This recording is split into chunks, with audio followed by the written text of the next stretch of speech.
Hello students, कैसे हैं आप सब। आशा करती हूँ आप अच्छे होंगे और अच्छे से अपनी पढ़ाई कर रहे होंगे। मैं मोनिका रावत आपका स्वागत करती हूँ आईसीटी वर्चुअल क्लासरूम देहरादून में।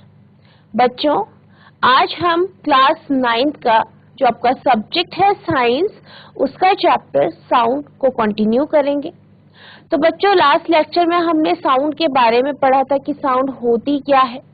हमने ये देखा था कि साउंड किस तरीके से प्रसार यानी प्रोपगेट करती है। इसके बाद हम ये देख रहे थे कि साउंड किस तरीके से मीडियम में ही ट्रैवल कर सकती है, यानी अगर साउंड वेव्स को ट्रैवल करना है, उसे प्रसार करना है, उसे चलना है, तो उसे मीडियम की आवश्यकता होती है। आज हम बात करते हैं कि साउंड वेव्स होती किस तरीके की है, यानी वो लॉन्गिट्यूडनल होती है या लैटिट्यूडनल होती है। तो इसको समझने के लिए हम एक एक्टिविटी करते हैं कि आखिर लॉन्गिट्यूडनल वेव्स कौन सी होती है और लैटिट्यूडनल वेव्स कौन सी होती है। इसको समझने के लिए आपको स्लिंकी लेनी होगी। ठीक है, स्लिंकी कुछ इस तरीके की होती है, आप यहाँ पे देख सकते हैं, स्प्रिंग की तरह होता है ये। ठीक है, आपको क्या करना है, इस स्लिंकी को स्ट्रेच करना है, यानी जो आपका स्लिंकी है उसके एक सिरे को, उसका जो एक सिरा है, अपने फ्रेंड को बोलना है कि आप इसे पकड़िए और एक सिरे को आप पकड़ेंगे, यानी एक आपका फ्रेंड एक सिरा पकड़ेगा, दूसरा सिरा आप पकड़ेंगे। अब आपको क्या करना है, अब आपको क्या करना है कि जो आपकी स्लिंकी है इसको, इस पे इस तरीके की वेव देनी है, इस तरीके की, इस तरीके की, इस तरीके की, ताकि जो आपका स्लिंकी है कुछ इसकी जो शेप हो वो कुछ इस तरीके से हो जाए। मतलब आपको जर्क देना है, यहाँ से झटकना है इसे। तो इस तरीके की वेव जो कि आपका जो ये पाथ है इसके परपेंडिकुलर यानी लंबवत चल रहा है, इस तरीके की वेव्स को हम क्या कहते हैं, आपकी ट्रांसवर्स वेव कहते हैं। क्या कहते हैं? Transverse wave.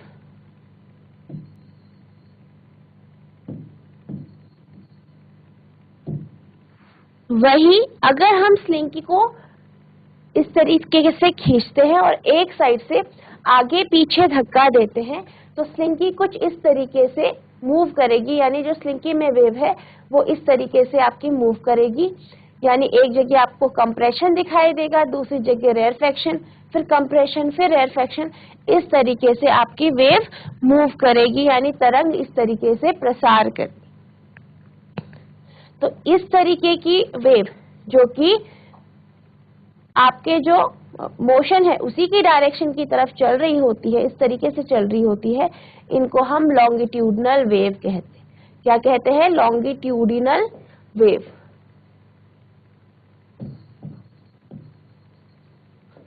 तो अगर हम बात करें साउंड वेव की, साउंड वेव का हमने अभी पिछली क्लास में देखा था किस तरीके से वेव ट्रैवल करती है। तो हमने यही कॉन्सेप्ट देखा था, जब साउंड वेव ट्रैवल करती है, जिसमें हमने एक ट्यूनिंग फॉर्क का एग्जाम्पल दिया था, तो उसमें देखा था कि कंप्रेशन रेयरफेक्शन, कंप्रेशन रेयरफेक्शन, इस फॉर्म में जो आपकी वेव है वो ट्रैवल करती है या चलती है। तो यानी जो आपकी साउंड वेव होती है वो किस तरीके की वेव होती है, आपकी ट्रांसवर्स लॉन्गिट्यूडनल वेव्स होती है। कैसी होती है?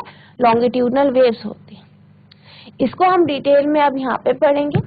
तो आप देख सकते हैं पहले फिगर में आपको जो स्लिंकी है उसमें कंप्रेशन रेयरफेक्शन कंप्रेशन दिख रहा है, तो ये क्या है, आपकी लॉन्गिट्यूडनल वेव है। तो आपकी जो लॉन्गिट्यूडनल वेव्स होती हैं वो कैसी वेव्स होती हैं?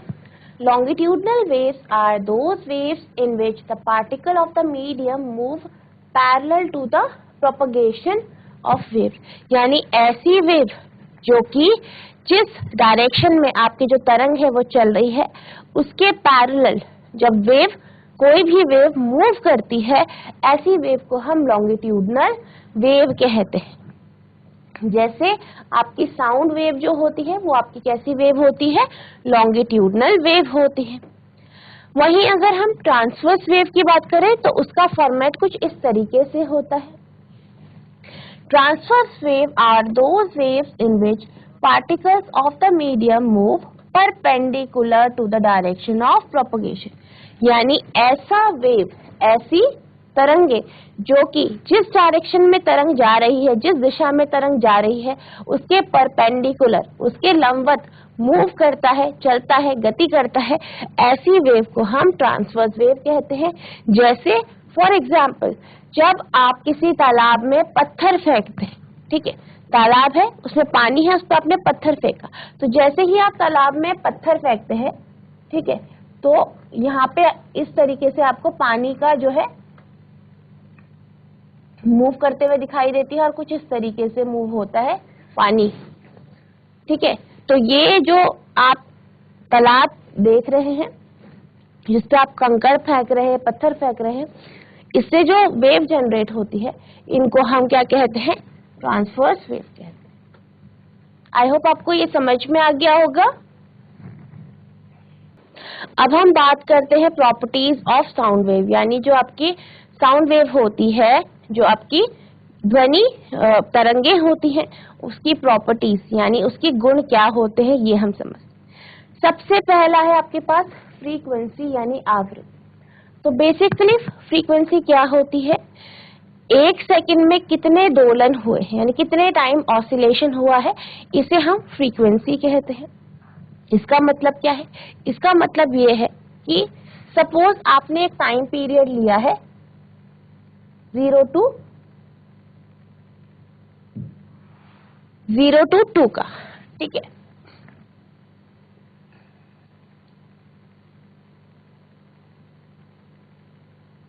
तो यहाँ पे मैंने ये कर दिया है कि ये टाइम 0 है, ये 1 है, ये 2 है, ये 3 है। हमने 0 to 2 टाइम पीरियड में देखना है कि जो ये दोनों वेव्स हैं, इनकी फ्रीक्वेंसी क्या होगी, यानी 2 सेकंड में इन दोनों अलग अलग वेव्स की जो फ्रीक्वेंसी है, यानी इसमें जो कितने ऑसिलेशन हुए। इसका मतलब ये है कि अगर हम इसकी बात करें तो यहाँ पे आप देख सकते हैं एक, और आपका यहाँ पे कितना हो गया? एक ऑसिलेशन हो गया एक, ठीक है। ये पूरा कंप्लीट एक साइकिल हो गई, एक ऑसिलेशन, एक दोलन हो गया, और ये आपका आधा, और ये अगर आप 2 यहाँ पे लें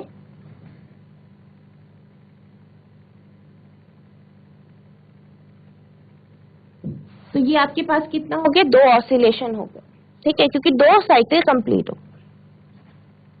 इसी तरीके से अगर हम यहाँ पे ले 2 सेकेंड, तो आप यहाँ देख सकते हैं 1 2 3 4, तो इस केस में 4 जो दोलन है, ऑसिलेशन है, वो 2 सेकेंड में कंप्लीट हुए। यानी जो आपकी फ्रीक्वेंसी है, फ्रीक्वेंसी से क्या पता चलता है? किसी एक टाइम पीरियड पे, किसी एक समय पे कितनी बार दोलन हुआ है, कितने ऑसिलेशन हुए, कितने नंबर ऑफ ऑसिलेशन हुए हैं, उसे हम फ्रीक्वेंसी कहते हैं किसी भी वेव की। तो इसी तरीके से जो साउंड वेव होती है, ठीक है, जो आपकी क्या होती है? साउंड वेव होती है, उसकी भी जो फ्रीक्वेंसी होती है, वो नंबर ऑफ ऑसिलेशन किसी टाइम पीरियड में, इससे हम इसे डिफाइन करते हैं। So frequency, number of oscillation of sound wave is called its frequency. The number of peak and trough per unit of time will give frequency. It is represented by nu and its SI unit is hertz. ध्वनि तरंग के दोलनों की संख्या को इसकी आवृत्ति कहा जाता है। समय की प्रति इकाई चोटी और गर्त की संख्या आवृत्ति देगी।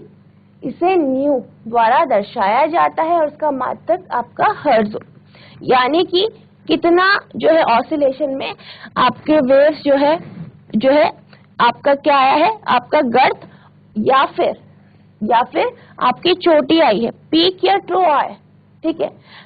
कितने नंबर ऑफ पीक और ट्रो आए हैं? पीक, या तो आप पीक लेंगे, या तो आप चोटी लेंगे, या फिर आप गर्त लेंगे। तो कितने आए हैं? ये आपका ऑसिलेशन बताता है। क्या बताता है? ऑसिलेशन बताता है। तो इससे आपकी फ्रीक्वेंसी निकलती है, यानी नंबर ऑफ ऑसिलेशन पर यूनिट टाइम आपकी फ्रीक्वेंसी होती है। अब इसकी बात करें, यहाँ पे आपको 2 एग्जाम्पल्स दिए गए हैं। अगर हम इन 2 एग्जाम्पल की बात करें तो पहले केस में आप देख सकते हैं कि जो ये साउंड वेव है इसकी जो फ्रीक्वेंसी है वो बहुत ही ज्यादा है, क्योंकि एक स्पेसिफिक टाइम पीरियड में आप देख सकते हैं कि बहुत सारे नंबर ऑफ ऑसिलेशन यानी बहुत सारे दोलन हुए हैं। इसी तरीके से अगर हम सेकेंड एग्जाम्पल देखें तो इस फिक्स टाइम पीरियड पे आप देख सकते हैं नंबर ऑफ ऑसिलेशन क्या हुए हैं, कम हुए।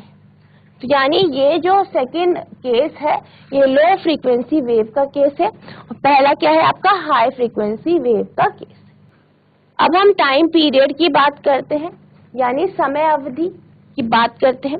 तो यानी कि कोई भी एक ऑसिलेशन, एक दोलन को पूरा करने में कितना समय लगता है, ये टाइम पीरियड कहलाता है, यानी समय अवधि कहलाता है। तो बेसिकली जो आपके साउंड वेव होती है इसमें भी एक वेव को, एक जो आपकी वेव है, साउंड वेव है, उसको एक ऑसिलेशन कंप्लीट करने में कितना समय लगता है ये इसका टाइम पीरियड बताता है। The time taken to complete one oscillation is called time period. It is represented by T and its unit is second. यानी समय अवधि एक दोलन को पूरा करने में लगने वाले समय को इसकी समय अवधि कहा जाता है। इसकी इकाई दूसरी जो इसकी इकाई है वो आपकी क्या है, इसकी इकाई जो है वो आपकी सेकंड है, और इसे टी के द्वारा प्रदर्शित किया जाता है। अब हम फ्रीक्वेंसी और टाइम पीरियड का रिलेशन देखें तो जो आपका फ्रीक्वेंसी होती है वो न्यू से रिप्रेजेंट होती है, टाइम पीरियड आप कैपिटल टी से रिप्रेजेंट करते हैं। यानी फ्रीक्वेंसी जो है वो बराबर है 1 अपॉन टाइम पीरियड के। यानी इससे हमें ये पता चलता है फ्रीक्वेंसी और टाइम का एक इनवर्स रिलेशन है, यानी जितनी ज्यादा फ्रीक्वेंसी होगी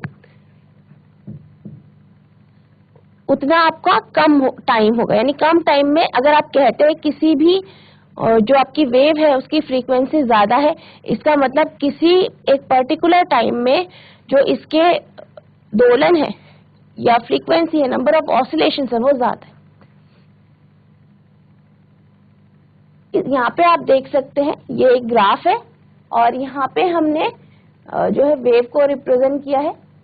तो ये इस टाइम पीरियड में, जैसे कि अगर हम इसे मान ले 10 सेकेंड, तो 10 सेकेंड्स में इसने कितने आपके ऑसिलेशन कंप्लीट किए हैं, 2।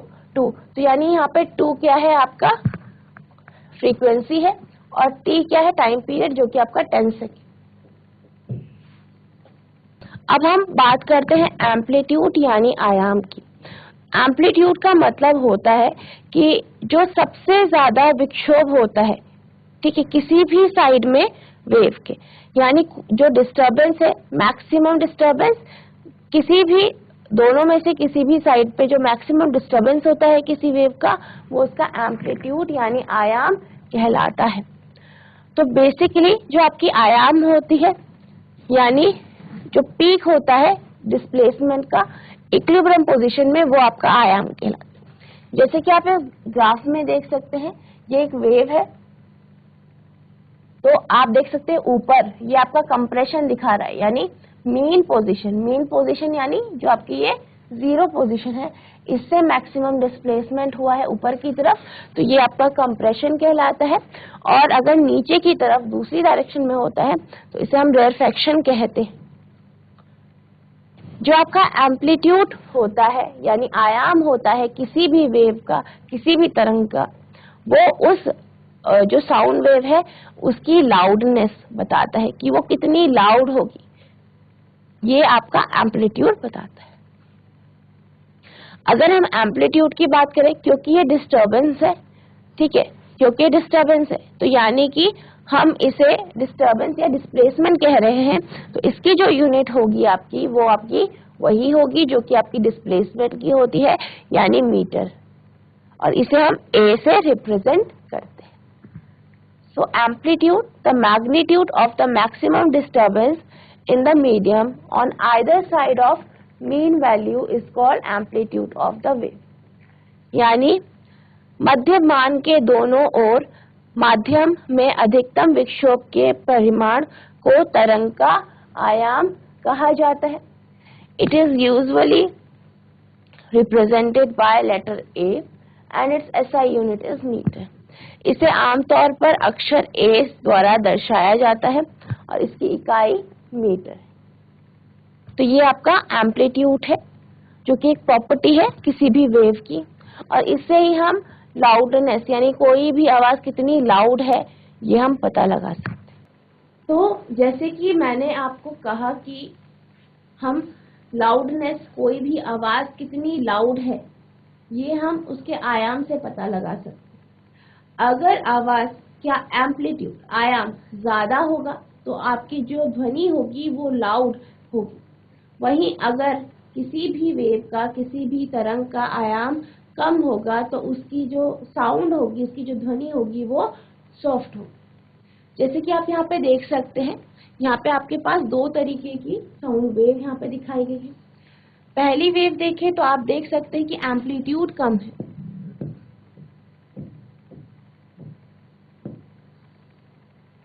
ठीक है। पहली जो वेव है इसमें आप देख सकते हैं कि यहाँ पे आपको एम्पलीट्यूड दिखाई दे रहा होगा। जो आपकी वेव है इसका जो एम्पलीट्यूड है वो कम है, यानी आयाम कम है। वहीं अगर हम बात करें दूसरी वेव की तो यहाँ पे आपको साफ साफ दिखाई दे रहा है कि जो आपकी वेव है, ठीक है, जो आपकी तरंग है उसका आयाम ज्यादा है। यानी इसका मतलब ये है कि अगर हम दोनों के दोनों साउंड, दोनों की दोनों ध्वनियों को कंपेयर करें तो हमें ये पता चलता है कि जो सेकंड केस में साउंड है, सेकंड केस में जो ध्वनि है वो लाउड है, ठीक है, तेज है, और जो पहले केस में जो ध्वनि है वो सॉफ्ट है। यानी कि जो एम्पलीट्यूड अगर किसी भी ध्वनि का कम होता है तो वो साउंड सॉफ्टर होती है, और जिसका ज्यादा होता है वो लाउडर होता है। यानी if the amplitude is smaller then the sound will be softer, and if it is larger then the sound will be louder. Higher amplitude helps the sound wave in traveling faster. यानी अगर आयाम कम है तो आपकी जो ध्वनि होगी वो मृदु होगी, यानी सॉफ्ट होगी। अगर आयाम ज्यादा है तो जो आपकी ध्वनि होगी, यानी जो आपकी क्या है, साउंड है, वो कैसी होगी, आपकी तेज होगी। और अगर हम बात करें आयाम की तो ये ही जो है वो साउंड को जो है ज्यादा तेज ट्रैवल करने में या ज्यादा तेज चलने में, यात्रा करने में मदद करे। अगर हम बात करें ऐसी साउंड की जो कि लाउड है, तेज है, तो ऐसी साउंड काफी लंबे डिस्टेंस तक ट्रैवल हो सकती है या हो पाती है क्योंकि इसका आयाम ज्यादा है। और हम ये जानते हैं जैसे जैसे आवाज दूर जाती है तो आपकी जो आवाज होती है वो हल्की होती जाती है। यानी जिस ध्वनि का आयाम ज्यादा होगा वो ज्यादा देर तक ट्रैवल कर पाएगी, वहीं जिस ध्वनि का आयाम कम होगा वो ज्यादा दूर तक ट्रैवल नहीं कर पाएगी। अब हम बात करते हैं स्पीड ऑफ साउंड की, यानी जो ध्वनि होती है उसकी गति कैसी होती है, इसके बारे में हम समझेंगे। तो बेसिकली जब हम ध्वनि की गति के बारे में बात करते हैं, यानी कितनी स्पीड में आपकी जो ध्वनि है वो ट्रैवल कर। आपने कई बार देखा होगा जब बिजली कड़कती है तो आपको जो है बिजली कड़कते हुए पहले दिखाई देती है, वहीं उसकी आवाज बाद में सुनाई देती है। इसी तरीके से जब कोई बैट्समैन जो है बल्ले से गेंद पे मारता है या हिट करता है तो आपको जो है गेंद जो हिट करने की आवाज है वो बाद में सुनाई देती है as compare to ball hit हो जाती है उसके बाद, ठीक है। बेसिकली ऐसा क्यों होता है, क्योंकि जो आपकी लाइट होती है, प्रकाश होता है, उसकी स्पीड ज्यादा होती है आपकी साउंड की स्पीड। जो प्रकाश होता है उसकी स्पीड 3 × 10⁸ मीटर पर सेकेंड होती है, ठीक है। कितनी होती है, 3 × 10⁸ मीटर पर सेकेंड। इसकी जो आपकी साउंड है, ध्वनि है, उसकी स्पीड जो आपकी लाइट है उसकी स्पीड आपकी 3 × 10⁸ मीटर पर सेकेंड होती है। वहीं अगर हम साउंड की स्पीड देखें तो वो आपकी 344 मीटर पर सेकेंड होती है, यानी इतनी अप्रोक्सीमेट। ये आपकी लाइट की स्पीड है, स्पीड ऑफ लाइट, यानी प्रकाश की चाल।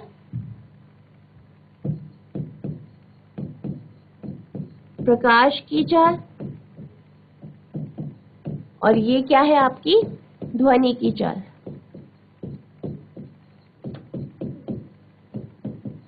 तो यही कारण है, इसी वजह से आपको बिजली पहले कड़कते हुए दिखाई देती है और उसकी आवाज या गड़गड़ाहट आपको बाद में सुनाई दे।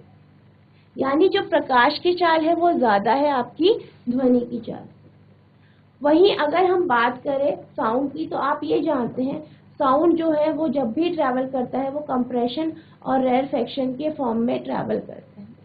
यानी कहीं पे संपीड़न होता है, कहीं पे विलयन होता है। अगर हम मीडियम की बात करें, जैसे कि हमने पिछली क्लास में पढ़ा था, क्या पढ़ा था आपने कि जो आपका साउंड है उसे मीडियम चाहिए होता है ट्रैवल करने के लिए।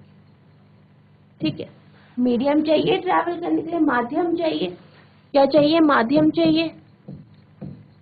और इसको समझने के लिए हमने एक एग्जाम्पल दिया था बेल जार वाला, जिसमें हमने इलेक्ट्रिक बेल लगाई थी और फिर जो है पहले हमने नॉर्मल कंडीशन में बेल बजाई तो हमें सुनाई दी, फिर हमने वैक्यूम कर दिया उस जार को, उससे एयर निकाल दी और फिर देखा कि आपको किसी भी तरीके की आवाज नहीं आ रही। यानी कि जो आपकी बेल है उससे जो साउंड निकल रही है, उससे जो ध्वनि निकल रही है, तो वो ध्वनि है वो तभी आपके पास तक पहुंच रही है जब बीच में माध्यम।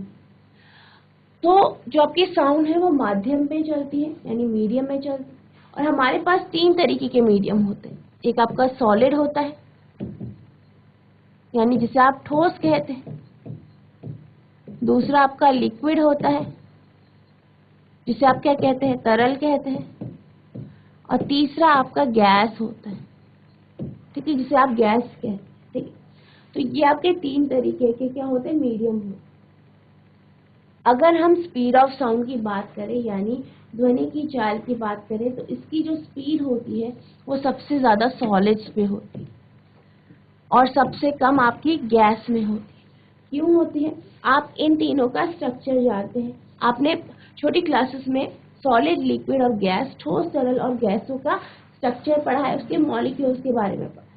आप ये जानते हैं जो सॉलिड होता है इसका जो स्ट्रक्चर होता है वो कुछ इस तरीके से होता है कि इसके जितने भी पार्टिकल होते हैं वो आपस में इस तरीके से टाइटली पैक्ड होते हैं। इसके जितने भी पार्टिकल है, मॉलिक्यूल्स है, वो इस तरीके से होते हैं। वहीं हम गैस की बात करें तो गैस में जो पार्टिकल्स होते हैं वो थोड़ा थोड़ा दूरी पे होते हैं।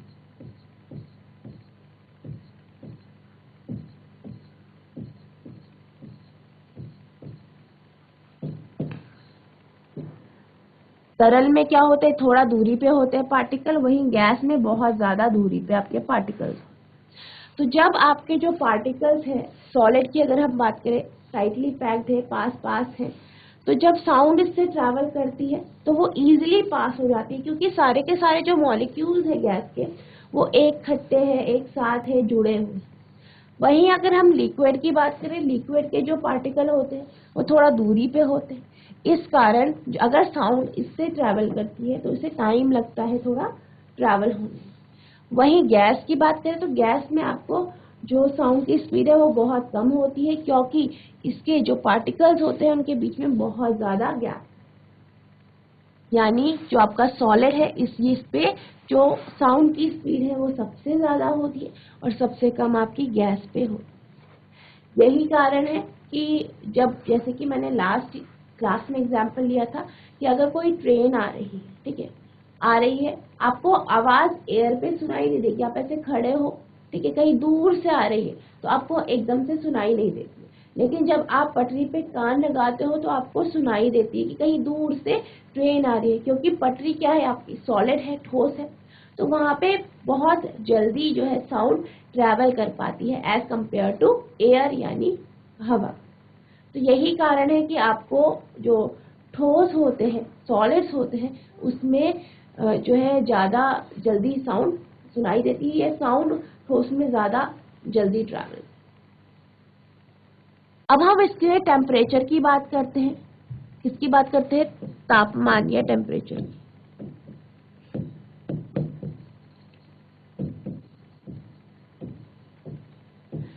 आपके पास कोई भी माध्यम है, किसी भी तरीके का माध्यम है, अगर आप उस माध्यम का टेम्परेचर यानी तापमान बढ़ाएंगे तो तापमान के साथ साथ उस जो आपकी साउंड है यानी जो आपकी क्या है साउंड है, ध्वनि है, उसकी स्पीड बढ़ती है। क्या होता है, जैसे आप टेम्परेचर बढ़ाते हैं किसी भी सब्सटेंस का, किसी भी मीडियम का, तो आपकी जो स्पीड है साउंड की वो भी बढ़ती है।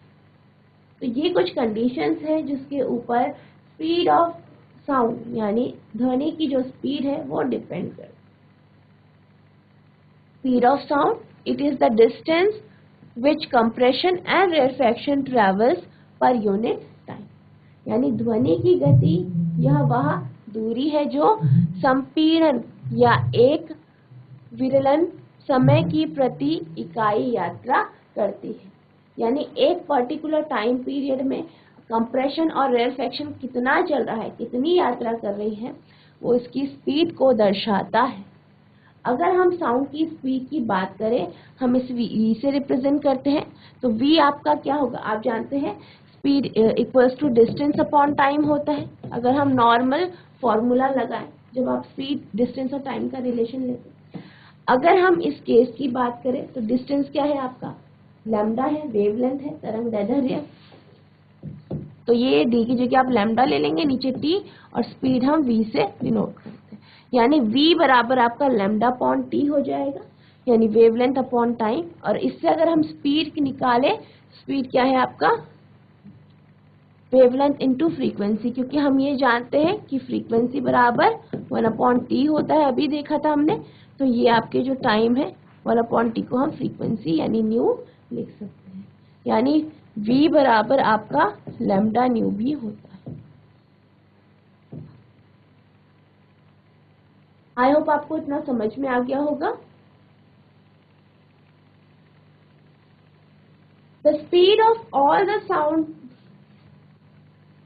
the speed of the sound remains almost the same for all frequency in a given medium under same physical condition। यानी अगर भौतिक अवस्थाएं एक जैसी हैं और फ्रीक्वेंसी सेम है, तो जो साउंड होता है, जो ध्वनि होती है, उसकी जो स्पीड होती है वो भी सेम ही होती है, एक जैसे ही होती है। एक ही भौतिक अवस्था में दिए गए माध्यम में सभी आवृत्तियों के लिए ध्वनि की गति लगभग समान रहती है। अब हम बात करते हैं रिफ्लेक्शन ऑफ साउंड की, यानी जो आपकी ध्वनि है उसके परावर्तन की हम बात करें।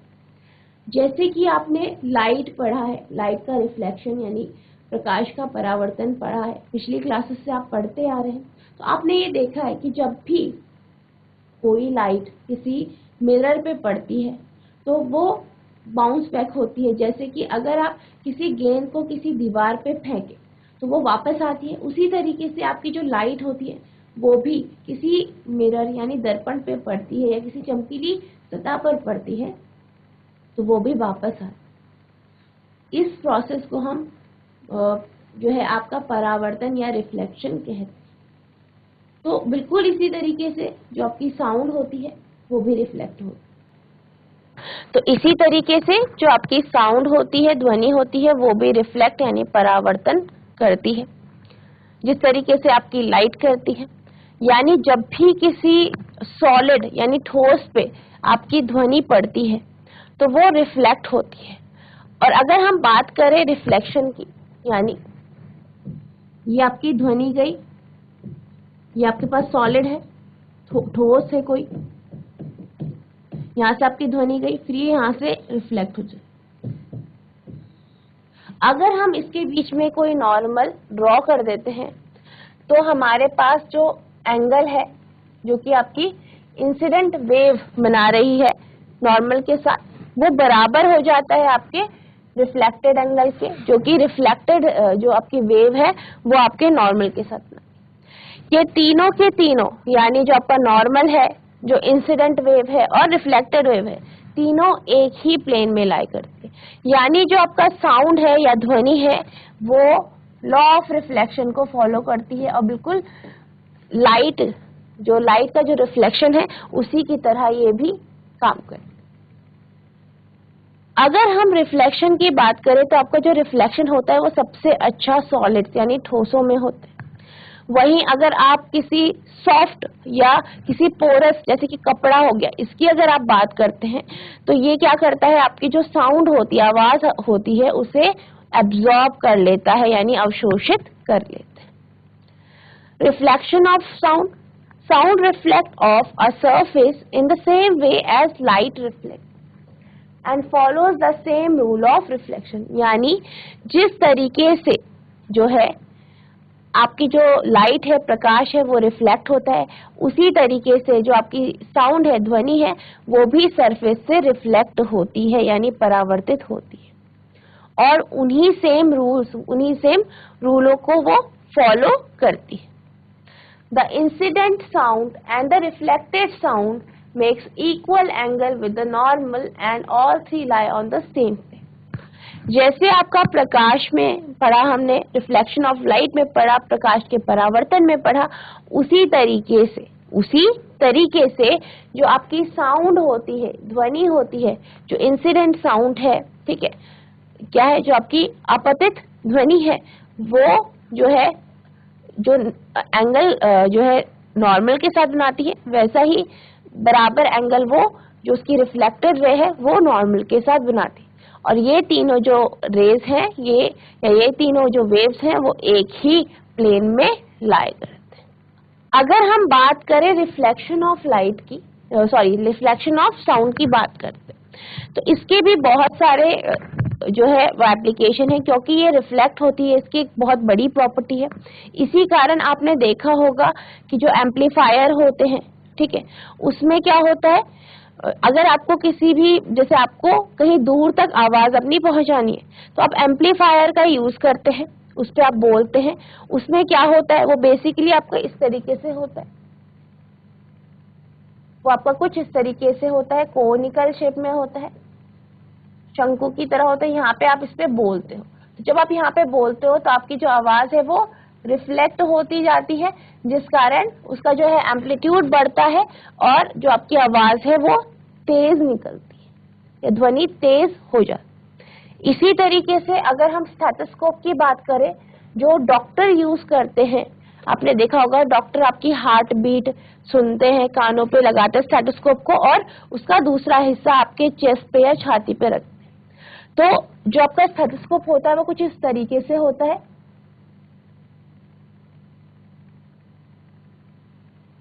तो इस हिस्से को डॉक्टर क्या करते हैं, आपके चेस्ट पे रखते हैं और ये जो हिस्सा होता है स्टेथोस्कोप का, उसे वो कान पे लगाते हैं। तो जब वो इस हिस्से को चेस्ट पे रखते हैं तो यहाँ से क्या होती है, साउंड एंटर करती है और इस जो ये पाइप होता है, इस पे क्या होता है, रिफ्लेक्शन होता है साउंड का, कुछ इस तरीके से रिफ्लेक्शन होता है साउंड का, और इसके थ्रू ये जो साउंड है वो हमारे कानों तक पहुंचती है और हमारे पास जो साउंड आती है, हार्ट की जो साउंड आती है डॉक्टर के कानों पे, वो प्रॉपर आती है। इसी तरीके से कॉन्सर्ट्स जो होते हैं, गानों के कॉन्सर्ट होते हैं, उनके आपने रूफ देखे होंगे, वो कुछ इस तरीके से होते हैं, कर्व होते हैं, कॉन्केव शेप में होते हैं। ये इसलिए होते हैं कि ताकि यहाँ पे अगर कोई आर्टिस्ट या कोई भी जो गाना गा रहा है, सिंगर है, वो जब गाना गाए तो ये रिफ्लेक्ट हो और सारे के सारे जो ऑडियंस है वहां तक जो है ध्वनि प्रॉपर पहुंच पाए। तो ये कुछ इसके एप्लीकेशन है आपके रिफ्लेक्शन ऑफ साउंड के। तो आई होप आपको ये समझ में आया होगा। तो बच्चों, आज हमने रिफ्लेक्शन ऑफ साउंड पढ़ा, हमने साउंड की प्रॉपर्टी पढ़ी और हमने ये देखा कि जो आपकी साउंड वेव होती है वो एक लॉन्गिट्यूडनल वेव होती है। आई होप आपको सारे कॉन्सेप्ट अच्छे से समझ में आ गए होंगे। तो बच्चों, आज के लिए बस इतना ही, मिलते हैं आप नेक्स्ट सेशन में। तब तक के लिए thank you and have a nice day.